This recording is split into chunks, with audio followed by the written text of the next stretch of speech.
Welcome to the Bill Walton Show, featuring conversations with leaders, entrepreneurs, artists, and thinkers. Fresh perspectives on money, culture, politics, and human flourishing. Interesting people, interesting things. Welcome to the Bill Walton Show. I'm Bill Walton. Well, today we're going to do something different and special and fun. Conservatives are always complaining there's not enough conservative movie making that's going on, and I'm here today with some people who are going to change that. I'm here with Thomas Pack, who is the director of Palladium Pictures, which is a film incubator, and they've pulled together 4 short films, which I've seen, and they're all terrific. And we're going to be doing a series of 4 shows with each of the directors. And the director of our first one is Keely Covello. Her project was High Country Murder. Okay, I'm interested. So Thomas, quickly, tell us about Palladium Pictures, and then I want to get right into Keely's story. Absolutely. So Palladium Pictures, we're a documentary film studio. It's actually my family business. My father's the director-producer. We make films for PBS, for the short films for the Wall Street Journal, and in addition to making documentaries, we also have a film incubator program which I run to kind of help take filmmakers that want to make stories that are outside of the mainstream, orthodoxy, and kind of help them progress their career, fund the films, executive produce them. Out of the liberal mainstream. Out of the liberal mainstream. Out of the woke orthodoxy. That's right. And out of groupthink. Right, which is it's okay. It's a big it's a big tent in what that counts as. But in this case, this is a story about a murder, but it's also a story about a part of the country that is. I'm going to let Keely tell that story. Okay, sure. I'm going to let our director do it. He knows it about as well as I do at this point. But you were involved in all the production. Yeah, it's good. Well, Keely, welcome. Keely Covello, you're from California? Yes, sir. And how did you decide to get into the film business? I've always loved storytelling, and film is just another way to tell stories, a little more visual. The place I come from is beautiful, so telling stories up there just lends itself to kind of the picturesque nature of documentary filmmaking. Yeah, this is Northern California? Yes, sir, yeah, up in Mendocino County. So tell us about your movie. So when we had the opportunity to pitch a film with the incubator, my sister and I, we made the film together. We chose a very personal story. The area that we're from it's beautiful. It's kind of half hippies, half cowboys. After the hippie movement of San Francisco, a lot of the back to the landers ended up moving north. So they found a ranching community, logging, but they brought kind of a new ethos. And sort of 50 years later, it's changed the culture of that area to a pretty extreme degree. And it all kind of collided in this one murder case that was unsolved in 2021. So we decided, since this case had really not received any attention, it involved an elderly rancher who was kind of a friend of our family. We decided to go back and see if we could solve the murder. So you have a trailer from it, and we've got a couple of clips. Let's show the trailer first, because I think that'll help establish where we are and the visuals for the film. 85-year-old rancher found dead in his vehicle. Yeah, we know who killed him. His head was tilted forward, like blood dripping still. Reached in to shut the rig off. Man, gas lights on. I mean, it definitely looks like a hit to me. Was the dick thing, is it some cartel? Might have made the wrong neighbor mad. There's a bulletproof vest in the back of the truck. If it gets real hairy, take my truck and drive on.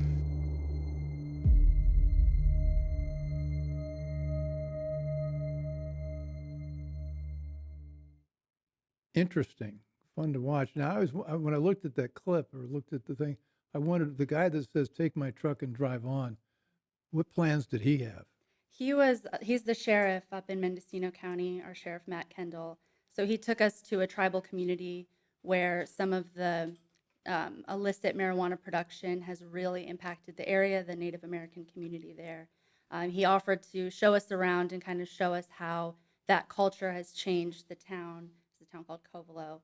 And right as we were going to pull into town, he pulled us over. We were driving a windowless grip van, and He said that van is going to have phones ringing across the valley the second you pull into town. So he was just giving us a little rundown of what to expect. And then he told us, if anything bad happens, leave me and take the truck and go. Really, yeah, put us right at attention. Were you on the set when they I was were not. shooting? I was not on the set. Okay. But yeah, I mean, I think to me, like that sort of moment, it shows you something about the type of film you're about to watch, which is that, yeah, it's sort of there's a gritty element to this. That they are trying to solve a murder, but they're also they're in a place where there are a lot of unsolved murders, and this town in Mendocino, California, has become kind of a dark place. But I think Keely, you grew up in Mendocino, California. And so so it's a town that has changed a lot as well, I think, right? So Absolutely. the film is kind of about how there's been a shift in this community. So what happened was we had cowboys, and then the hippies came in, and that was okay for a long time. But then the hippie culture changed to a drug culture, That's right. and then the drug culture changed to cartels.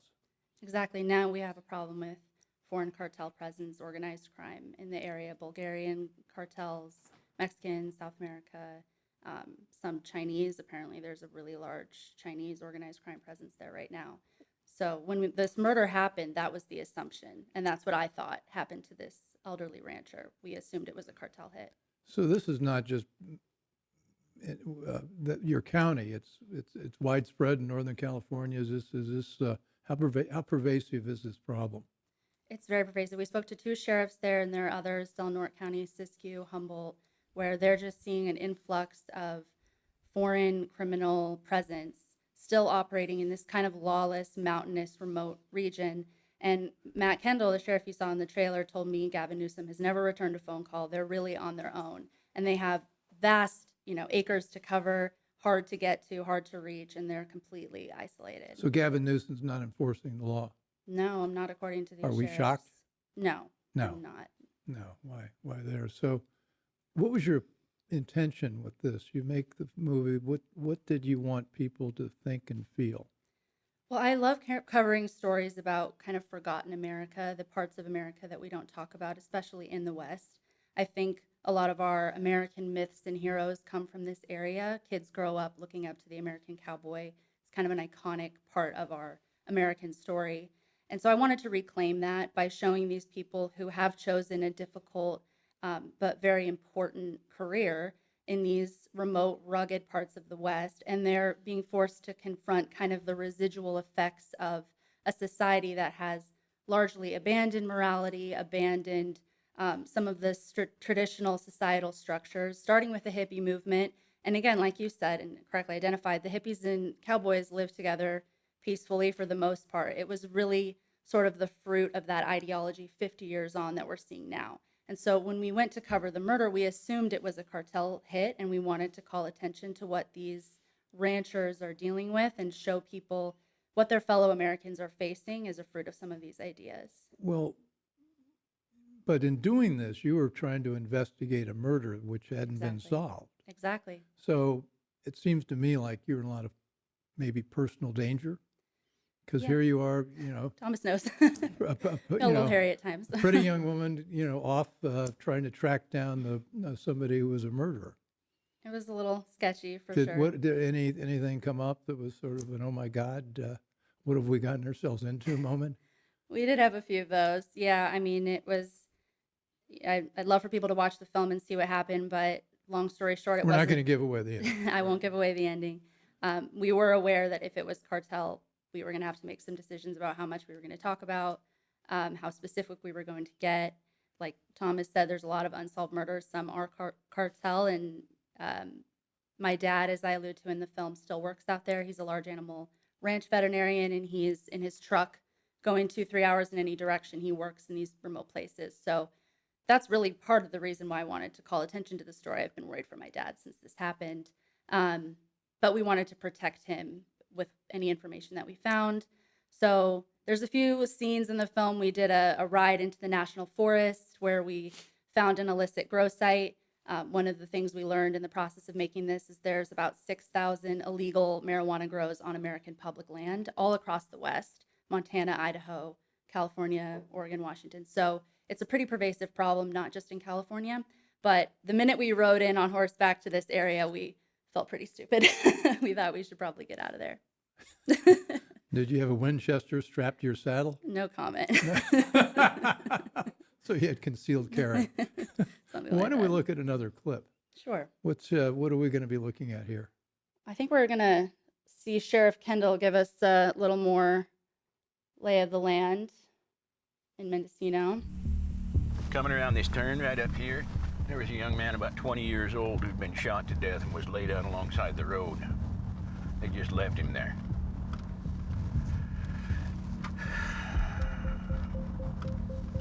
He had a holster for his trimming shears on him. He had money from Mexico on him.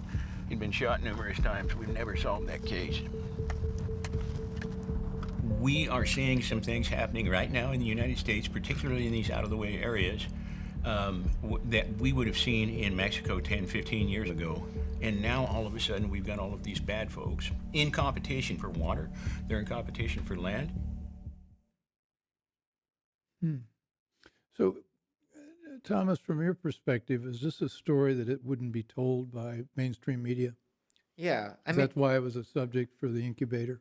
yeah, I mean, I think we at Film Incubator were really designed to kind of help filmmakers like Keely take sort of a a step forward and foster more conservative filmmakers. But the story itself, I mean, it's true. It's a great murder story. Murder stories are being told. This is kind of can't look away, exciting.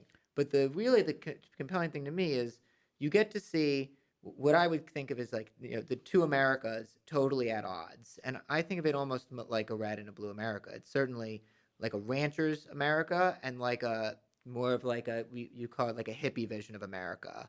You see both of them, and you see how it all plays in with cartels and growers and Well, the crime that's I have to risen up. leap to the defense of hippies. I was one. Sure. And I don't think what's going on there is hippie culture at all. I think it's something much more sinister. I mean, I saw this in the 70s when all of a sudden people weren't doing recreational marijuana. They were doing cocaine and heroin. And so you could see the whole thing shift to something much more ugly. And I think my bet is that most of the original hippies are not part of this cartel. I think we got a third element here. Is that, what do you? Yeah. Well, I think what We don't Thomas- always agree on this set. I mean, we don't have to. we're Well, not I have here a lot to- of love for the hippies growing up in Mendocino, and we do You talk. had no love? Oh, I love them. Oh, you Yeah, loved they're all them. my Okay, neighbors. it was Yeah, of compatible. course. Yeah, Yeah, okay. absolutely. I think they had a utopian vision, but my argument, or at least what I've observed, is they wanted to live outside of some of the traditional structures of society, like family and church, and they made that work. But that's ushered in kind of a power vacuum when you don't have some of that order, you don't have some of that accountability. So one of the things we learned when we were out there is that's really led to this culture of silence. People are now afraid to talk because in a power vacuum, someone will fill it.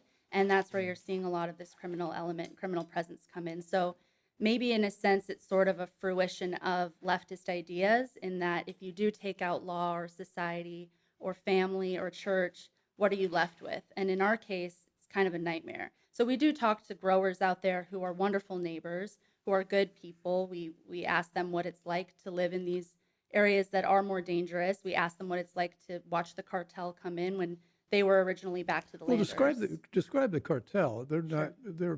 They're from Mexico. Some, but apparently the Chinese cartels are. Well, so we the have most Chinese. I mean, prevalent. we're not talking about Mhm. two Americas. We're talking about Foreign an influx of presence. foreign people from China and from Mexico. Right. And then, are you now seeing illegals being part of the mix? Yeah, and they're often victims. So we talked to sheriffs who said they have a very sophisticated operation at the southern border where they take illegal immigrants to these grow sites and force them to work, basically saying, we know where your family lives, we know where you are, and they'll just drop them off and force them to watch these grow sites. For example, the one we rode up on in that national forest. So a lot of them are victimized. The sheriff told us that he'll meet people or find people who don't speak English, who think they're in Washington or Oregon. They don't know where they are, and they're just completely vulnerable.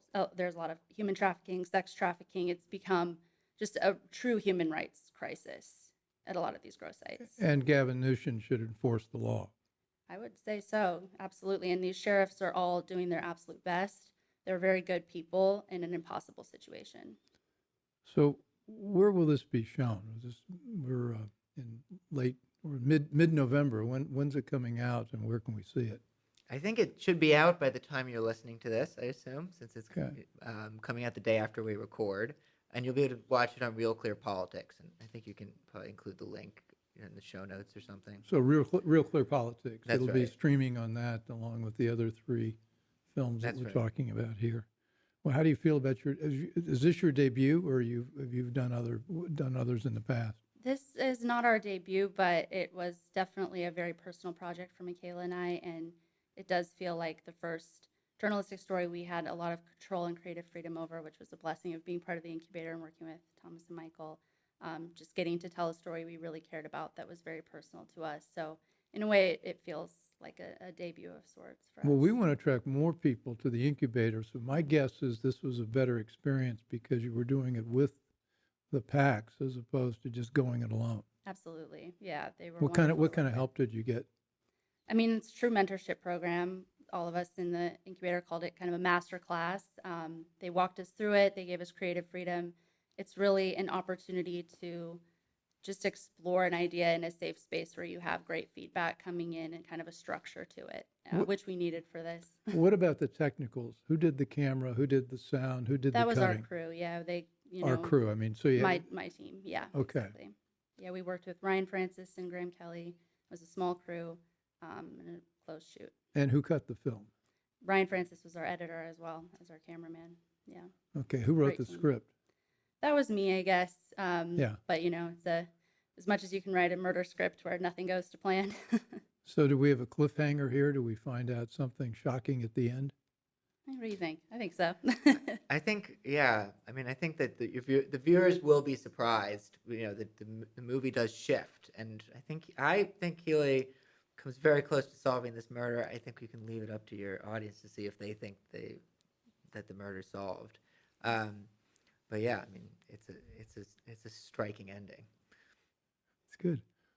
Well, I think it's great. Anything else we ought to cover? You're obviously talented. I'm looking forward to everybody else watching this. Thank What else? Anything else you'd like to bring up before we move on to our next genius filmmaker?